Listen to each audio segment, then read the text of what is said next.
Hi hello friends, welcome back. இன்றைக்கி நம்ம ரொம்பவே அசத்தலான, ரொம்பவே டேஸ்ட்டாக, ரொம்ப வாசனையோட ஒரு சூப்பரான ஒரு வித்தியாசமான டேஸ்ட்டோட நம்ம வந்து மீன் குழம்பு வந்து செய்ய போகிறோம். அது ரொம்பவே நல்லாயிருக்கும். உங்கள் எல்லாருக்குமே ரொம்ப பிடிக்கும். கண்டிப்பாக ட்ரை பண்ணி பாருங்கள், மிஸ் பண்ணிடாதீங்க.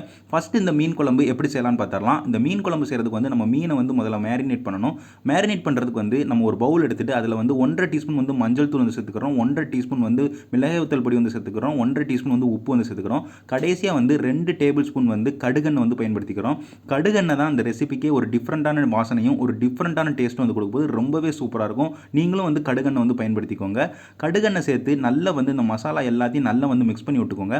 மிக்ஸ் பண்ணி முடிச்சக்கப்புறமா நம்ம வந்து மீனை வந்து நல்லா வந்து மேரினேட் பண்ணிக்கலாம். நான் இன்றைக்கி இந்த ரெசிபி செய்கிறதுக்கு வந்து 1 கிலோ வந்து மீன் வந்து எடுத்துக்கிட்டேன். நான் எடுத்திருக்க மீன் பார்த்துக்கிட்டிங்கன்னா மஞ்சப்பாறை மீன் தான் வந்து எடுத்திருக்கேன். நீங்கள் வந்து உங்களுக்கு எந்த மீன் ரொம்ப பிடிக்குமோ, எந்த மீன் ரொம்ப டேஸ்ட்டாக இருக்கும்னு நினைக்கிங்களோ அந்த மீன் வந்து நீங்கள் வந்து பயன்படுத்திக்கோங்க. எனக்கு இந்த மீன் ரொம்ப பிடிக்குங்கிறதுக்காண்டி நான் இந்த மீன் வந்து எடுத்துக்கிட்டேன். ஃபஸ்ட்டு நம்ம மீன் வந்து எல்லாத்தையும் எடுத்து நம்ம வந்து கோட் பண்ணி வந்து நம்ம வந்து மீன் எல்லாத்தையும் மசாலாவோட சேர்த்துக்கலாம். நம்ம வந்து சிக்கன் மாதிரியோ மட்டன் மாதிரியோ நம்ம வந்து மசாலா எல்லாத்தையும் நல்லா வந்து பிசைய முடியாது. மீன் வந்து நம்மளுக்கு வந்து உடஞ்சிரும். அதனால் நம்ம வந்து மசாலா எல்லாத்தையும் எடுத்து நான் வீடியோவில் காட்டின மாதிரி நல்லா வந்து மசாலா எல்லா இடத்துலையும் மீனில் வந்து தடவிக்கோங்க. இந்த மாதிரி எல்லா மீன்லையும் நல்ல மசாலா தடவுனதுக்கப்புறமா அதை வந்து ஒரு 20 நிமிஷத்துக்கு அப்படியே வந்து ரூம் டெம்பரேச்சரில் வந்து விட்டுருங்க. இது வந்து நல்லா வந்து ஊறட்டும். மீனை வந்து மசாலா கலந்து ஊற வைக்கிற நேரத்தில் வந்து நம்ம குழம்புக்கு வந்து ஒரு பேஸ்ட் வந்து அரைச்சி எடுத்துக்கலாம். அந்த பேஸ்ட் அரைக்கிறதுக்கு வந்து ஸ்டவ்வில் வந்து ஒரு பேன் எடுத்து வச்சுக்கோங்க. பேன் எடுத்து வச்சுட்டு ஸ்டவ்வை ஆன் பண்ணிட்டு ஒரு 4 டீஸ்பூன் வந்து மல்லி வந்து சேர்த்துக்கோங்க, முழு மல்லி. 3 டீஸ்பூன் வந்து கடுகு வந்து சேர்த்துக்கோங்க. 1.5 டீஸ்பூன் வந்து மிளகு வந்து சேர்த்துக்கோங்க. 1 டீஸ்பூன் வந்து சீரகம் வந்து சேர்த்துக்கோங்க. இது எல்லாத்தையும் சேர்த்து ஸ்டவ்வை வந்து மீடியம் ஃப்ளேமில் வச்சு ஒரு 2 நிமிஷத்துலேருந்து ஒரு 3 நிமிஷத்துக்கு நல்லா வந்து வறுத்து எடுத்துக்கோங்க. இது எல்லாத்துல இருந்தும் நல்ல வாசனை வர ஆரம்பிக்கணும். அந்த அளவுக்கு வந்து நல்லா வந்து வறுத்து எடுத்துக்கோங்க. வறுத்து முடிச்சக்கப்புறமா ரூம் டெம்பரேச்சரில் வந்து ஒரு 5 நிமிஷத்துலேருந்து ஒரு 10 நிமிஷத்துக்கு ஆறுற வரைக்கும் விட்டுருங்க. ஆறுனக்கப்புறமா அதை வந்து ஒரு மிக்சர் ஜாருக்கு வந்து மாற்றி வச்சுக்கோங்க. மாற்றி வச்சக்கப்புறமா நம்ம அது கூடவே வந்து ஒரு 10 பச்சை மிளகாவும் வந்து சேர்த்துக்கலாம். அது கூடவே வந்து இஞ்சி வந்து ஒரு 2 இஞ்சி சைஸ் இருக்க இஞ்சி வந்து சேர்த்துக்கோங்க. 5 பல் பூண்டு வந்து சேர்த்துக்கோங்க. கடைசியாக கொத்தமல்லி இலை வந்து ஒரு கைப்பிடி, அதாவது இல்லை ஒரு அரை கப்பு வந்து கொத்தமல்லி இலை வந்து சேர்த்துக்கோங்க. அரை கப்பு கொத்தமல்லி இலை சேர்த்தக்கப்புறமா கடைசியாக தண்ணி வந்து ஒரு அரை கப்பு வந்து ஊற்றிக்கோங்க. தண்ணி ஊற்றி மிக்சர் ஜாரை வந்து மூடி நல்லா வந்து அரைச்சி எடுத்துக்கோங்க. நம்ம வந்து மல்லி சீரகம் எல்லாம் சேர்த்துருக்கனால கொஞ்சம் அரைப்படை வந்து கொஞ்சம் கஷ்டமாக தான் இருக்கும். அதனால் ஒரு 2-3 டைம் நல்லா அரைச்சி நல்லா வந்து பேஸ்ட் மாதிரி அரைச்சி எடுத்துக்கோங்க. தண்ணி பத்தலைன்னா கூட கொஞ்சம் சேர்த்து நல்லா வந்து அரைச்சி எடுத்துக்கோங்க. நம்மளுக்கு வந்து கன்சிஸ்டன்சி வந்து இந்த மாதிரி பேஸ்ட் மாதிரி கிடைக்கணும். இந்த மாதிரி கன்சிஸ்டன்சிக்கு வந்து அரைச்சி எடுத்துட்டு இந்த பேஸ்ட்டை வந்து ஒரு பவுலுக்கு வந்து மாற்றி வச்சுக்கோங்க. நம்ம வந்து கிரேவியில் வந்து நம்ம வந்து சேர்த்துடலாம். இப்போ வந்து நம்ம அரைக்க வேண்டியது வந்து அரைச்சாச்சு. அதுக்கப்புறமா நம்ம மேரினேட் பண்ணி வச்ச மீனை வந்து நம்ம வந்து பொரிச்சு எடுத்துக்கலாம். மீனை பொரிக்கிறதுக்கு வந்து நான் சொன்னேன், இந்த ரெசிபி ஃபுல்லாகவே நம்ம கடுகெண்ணெயில் தான் செய்ய போகிறோம். அதனால் கடுகெண்ணெய் வந்து ஊற்றி தான் நான் பொரிக்க போகிறேன்.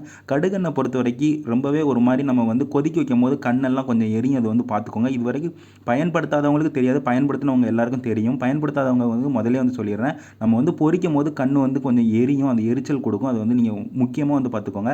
அதே நேரத்தில் லைட்டாக கசப்பு தன்மையும் இருக்கும். ஆனால் கண்டிப்பாக அந்த கிரேவி வந்து நல்லா இருக்கும்னு நினைக்காதீங்க. ரொம்பவே சூப்பராக இருக்கும். அதனால் கடுகெண்ணெயில் வந்து பொரிச்சிடுங்க. எண்ணெய் வந்து சூடாக ஆரம்பிச்சக்கப்புறமா நம்ம ஒவ்வொரு மீனாக போட்டு நல்லா வந்து பொரிச்சு எடுத்துக்கலாம். மீனை வந்து நீங்கள் முழுசாக வந்து பொரிக்க வேண்டாம். நம்ம வந்து ஒரு 80% வந்து மீனை வந்து பொரிச்சு எடுத்துக்கிடுவோம். அதுக்கப்புறம் மீதி 20% வந்து நம்ம குழம்புல சேர்த்து கொதிக்க விட்டு வந்து நம்ம வந்து வேக வச்சுக்கலாம். ஒரு 80% மட்டும் மீனை வந்து நல்லா வந்து பொரிச்சு எடுத்துக்கோங்க. மீனை வந்து 2 சைடும் நல்லா போட்டு வந்து பொரிச்சு எடுத்துக்கோங்க. மீன் வந்து 80% வேகிறதுக்கு வந்து ஸ்டவ் வந்து ஓரளவுக்கு மீடியம் ஹை ஃப்ளேமில் வச்சு ஒரு 4 நிமிஷத்துலேருந்து ஒரு 6 நிமிஷத்துக்குள்ளே உங்களுக்கு நல்லா வந்து மீன் வந்து ஒரு 80% வந்து வெந்துடும். அதுக்கு மேலே வந்து நீங்கள் வந்து வேக வைக்க வேண்டாம். முழுசாக வந்து வேக வச்சிடாதீங்க. அதுக்கப்புறமும் நம்ம வந்து குழம்புல போட்டு வேக வச்சோம்னா மீன் உடையிறதுக்கு வந்து நிறையவே வாய்ப்பு இருக்குது. அதனால் ஒரு 80% மீனை நல்லா வேக வச்சுட்டு அதை வந்து ஒரு பவுலுக்கு வந்து மாற்றி வச்சுக்கோங்க. இதே மாதிரி எல்லா மீனையும் வந்து நல்லா வந்து பொரிச்சு எடுத்துக்கோங்க. மீன் வந்து இப்போ நான் காட்டுற மாதிரியே ஓரளவுக்கு லைட் கோல்டன் ப்ரௌன் கலர் இல்லைனா லைட் ப்ரௌன் கலருக்கு மாறிச்சுன்னா ரொம்பவே டேஸ்ட்டாக இருக்கும். இதே மாதிரி எல்லா மீனையும் பொரிச்சு எடுத்து ஒரு பவுலுக்கு வந்து மாற்றி வச்சுக்கோங்க. இப்போ நம்ம எல்லா ப்ராசஸுமே முடிச்சாச்சு. கடைசியாக வந்து நம்ம கிரேவி வந்து செய்ய ஆரம்பிச்சிடலாம். அதாவது குழம்பு வந்து செய்ய ஆரம்பிச்சிடலாம். அதுக்கு வந்து ஒரு கடாய் வந்து எடுத்து வச்சுக்கோங்க. அதில் வந்து நம்ம வந்து ஒரு 4 டேபிள் ஸ்பூன்லேருந்து ஒரு 6 டேபிள் ஸ்பூன் வந்து நம்ம பொரிக்கிறதுக்கு பயன்படுத்தின அதே கடுகெண்ணெய் வந்து சேர்த்துக்கலாம். அதாவது பொரிச்ச கடுகெண்ணெய் வந்து சேர்த்துக்கலாம். ஃப்ரெஷ்ஷான கடுகெண்ணெய் சேர்க்கொண்டாம். நம்ம மீனை பொரிச்சு மீதி இருக்கிற கடுகெண்ணெய் வந்து சேர்த்துருக்கோம். எண்ணெய் சேர்த்து எண்ணெய் வந்து நல்லா சூடாக ஆரம்பிச்சக்கப்புறமா ஒரு 2 ஏலக்காய் வந்து சேர்த்துக்கோங்க. 1 டீஸ்பூன் வந்து மஞ்சள் தூள் வந்து சேர்த்துக்கோங்க. 1.25 டீஸ்பூன் வந்து மிளகாய் வத்தல் பொடி வந்து சேர்த்துக்கோங்க. காஷ்மீரி மிளகாய் வத்தல் பொடி வந்து சேர்த்துக்கோங்க. கலர் வந்து நல்லா கொடுக்கும். கடைசியாக வந்து உப்பு வந்து 1.5 டீஸ்பூன் உப்பு வந்து சேர்த்துருக்கேன். இது எல்லாமே முதல்ல வந்து சேர்த்துக்கோங்க. பத்தலைன்னா நம்ம கடைசி வந்து சேர்த்துக்கலாம். இந்த மசாலா எல்லாமே சேர்த்து ஒரு 30 செகண்ட்லேருந்து ஒரு 50 செகண்டுக்கு ஸ்டவ் வந்து லோ ஃப்ளேமில் வச்சு நல்லா வந்து வதக்கி விடுங்க. நீங்கள் ஹை ஃப்ளேமுக்கும் மீடியம் ஃப்ளேமில் வதக்கி விட்டிங்கன்னா உங்களுக்கு ஒரு மாதிரி ரொம்ப வந்து பிடிச்சிரும் மசாலா. அதனால் நீங்கள் வந்து லோ ஃப்ளேம்லேயே வச்சு வந்து வதக்கி விடுங்க. வதக்கி முடிச்சக்கப்புறமா நம்ம வந்து முதல்ல அரைச்சி வச்சு அந்த பேஸ்ட்டையும் சேர்த்துக்கலாம். இந்த பேஸ்ட்டு சேர்க்கும் போதும் ஸ்டவ் வந்து லோ ஃப்ளேமில் வச்சுருங்க. ஏன்னா நம்ம மல்லி அரைச்சிருக்கோம், அதே நேரத்தில் நம்ம வந்து கொத்தமல்லி இலை, அதுக்கப்புறமா நம்ம வந்து இஞ்சி பூண்டுலாம் அரைச்சிருக்கோம். அதனால் அடி பிடிக்கிறதுக்கு வந்து நிறைய வாய்ப்பு இருக்குது. அதனால் லோ ஃப்ளேமில் வச்சு நல்லா வந்து வதக்கி விடுங்க. இந்த நான் சொன்ன எல்லாத்தோட பச்சை வாசனையும் போகிற அளவுக்கு நம்ம நல்லா வந்து வதக்கணும். அதனால் ஸ்டவ் வந்து லோ ஃப்ளேம் வச்சுட்டு ஒரு 2 நிமிஷத்துலேருந்து ஒரு 3 நிமிஷத்துக்கு நல்லா வந்து வதக்கி விடுங்க. வதக்கி முடிச்சக்கப்புறமா நம்ம தக்காளி வந்து சேர்த்துக்கலாம். இந்த ரெசிபிக்கு வந்து நம்ம வந்து புளி வந்து சேர்க்கல. மீன்னாலே நம்ம புளி வந்து கண்டிப்பாக சேர்ப்போம். ஏன்னா அந்த புளிப்பு தன்மை வந்து அதுக்குள்ளே வரணும். அதை நம்ம சேர்க்காதனால நம்ம வந்து தக்காளி வந்து கொஞ்சம் அதிகமாகவே சேர்த்துக்கிட போகிறோம். ஒரு 4 தக்காளிலேருந்து ஒரு 5 தக்காளி வந்து சேர்த்துக்கோங்க. நான் பெரிய தக்காளினால ஒரு 4 தக்காளி வந்து சேர்த்துக்கிட்டேன். 4 தக்காளியும் தண்ணி எதுவுமே சேர்க்காம மிக்சர் ஜாரில் வந்து அரைச்சி எடுத்துக்கிட்டேன். அரைச்சி எடுத்ததுக்கப்புறமா இது வந்து நம்ம இந்த கிரேவியோட சேர்த்துக்கிட்டேன்.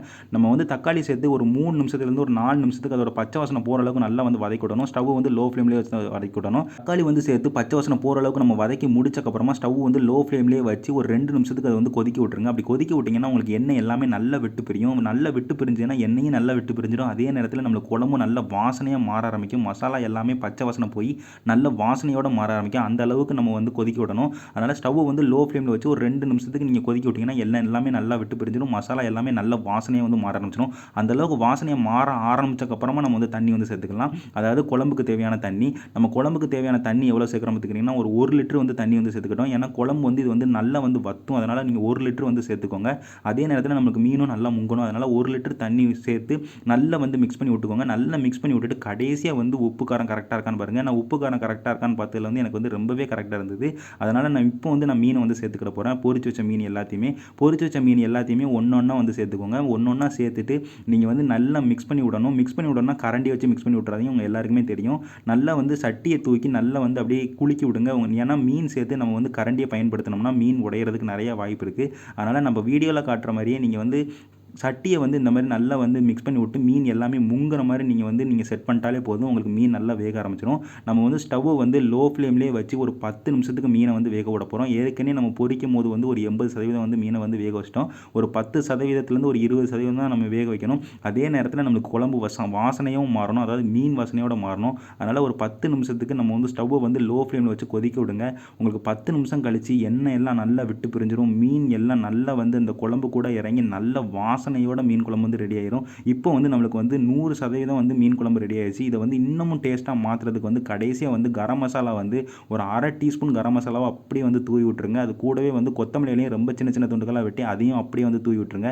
நம்மளுக்கு ரொம்பவே அட்டகாசமான மீன் குழம்பு வந்து கிடச்சிடும். பார்த்தாலே தெரியும் உங்களுக்கு ரொம்பவே சூப்பராக இருக்கும். வாசனையும் ரொம்பவே சூப்பராக இருக்கும். நீங்கள் வந்து சாதாரண மீன் குழம்போட இது வந்து மீன் குழம்பு வாசனையோட கொஞ்சம் ரொம்பவே அதிகமான நல்ல வாசனையோடு இருக்கும். நீங்கள் சாப்பிடும் போது அந்த உங்களுக்கு மீனோட வாசனை வந்து அவ்வளவா தெரியாமல் இந்த கிரேவியோட வாசனை அவ்வளவு நல்லா கொண்டு வந்து உங்களுக்கு மீன் குழம்பு வந்து ரொம்பவே சூப்பராக சாப்பிட வைக்கும். வீட்டில் உள்ள எல்லாருக்குமே செஞ்சு கொடுங்க. எல்லாருமே ரொம்ப விரும்பி சாப்பிடுவாங்க. நீங்கள் ஒரே ஒரு தடவை வந்து இந்த மீன் குழம்பு வந்து செஞ்சு பாருங்கள். நீங்கள் வந்து திரும்ப திரும்ப செய்வீங்க. அவ்வளவு டேஸ்ட்டோடையும் அவ்வளவு வாசனையாகவும் இந்த மீன் குழம்பு வந்து கண்டிப்பாக இருக்கும். அதுக்கப்புறமா முக்கியமாக வந்து நீங்கள் 2 விஷயத்தை மட்டும் பார்த்துக்கிட்டாலே போதும். இந்த மீன் குழம்பு வந்து ரொம்பவே அசத்தலாம் வந்துடும். ஒன்று கடுகெண்ணெயை பயன்படுத்துங்க. இன்னொன்று வந்து ரொம்பவே டேஸ்ட்டான மீனை பயன்படுத்துங்க. இது ரெண்டுத்தையுமே நீங்கள் பார்த்துக்கிட்டிங்கன்னா இந்த மீன் குழம்பு வந்து ரொம்பவே சூப்பராக வரும். கண்டிப்பாக ட்ரை பண்ணி பாருங்கள். நான் இதே மாதிரி வேற ஒரு நல்ல ரெசிபியோட உங்கள் எல்லாரையுமே வந்து பார்க்குறேன். நன்றி.